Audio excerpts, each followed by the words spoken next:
বাহ শাবাশ।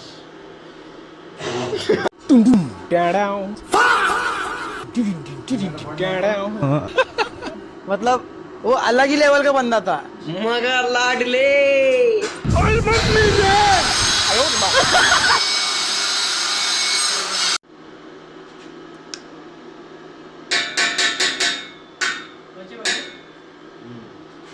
বাহ শাবাশ, সুন্দর হয়েছে, সুন্দর পয়েন্ট হয়েছে।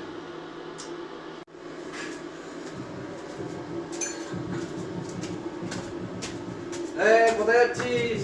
আসছি। হ্যালো মা, আমি কারিগর হয়ে গেছি মা। कौन है? আমি এবার থেকে একা কাজ করবো মা। আমি আর বাবুর कहाँ সাথে से কাজ आते हैं? করবো না। হ্যাঁ হ্যাঁ, আমি আজ অনেক খুশি মা। আচ্ছা। কারিগর হয়ে গেছি আমি। এবার থেকে আমি একাই কাজ করবো। যাবো দুবাই যাবো, দুবাই যাবো, দিল্লি যাবো, সব জায়গায় কাজ আছে তো। হ্যাঁ হ্যাঁ হ্যাঁ। আচ্ছা মা, রাখো তো। দুবাই যাবা? দুবাই হ্যাঁ, এবার কাজ শেষ হয়েছে, এবার আমি দুবাই যাবো। একটা পয়েন্ট মেরে দুবাই যাবা, তাই তো? হ্যাঁ। আচ্ছা, আমি কিন্তু 1-1.5 বছর ধরে কাজ করছি, আমি এখনো পশ্চিমবাংলার বাইরে যেতে পারলাম না। এখন আমার কিন্তু কোথা থেকে কল আসেনি। इस सज्जन को क्या तकलीफ है भाई? কোথায় যাও? ভালো, খুব সুন্দর।